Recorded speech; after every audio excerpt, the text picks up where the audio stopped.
नमस्कार मित्रांनो, आज आमच्या गावातील झेंडूच्या प्लॉटवर आलेलो आहेत. आज ह्याची पहिलीच तोडणी चालू आहे. हा साधारण 2 एकरचा प्लॉट आहे. अष्टगंधा आणि अंबर अशा ह्या 2 व्हरायट्या लावलेल्या आहेत. ह्याची पहिली तोडणी ही दिवाळीला निघत आहे. तर कापूस सोडून दुसरे पिकं घ्यायला पाहिजेत हे या शेतकऱ्यांनी सांगितलेलं आहे.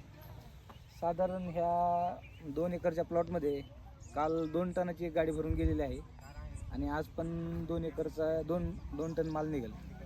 2 एकरमध्ये 4 टन माल हा दिवाळीला पहिल्याच तोडणीला निघत आहे.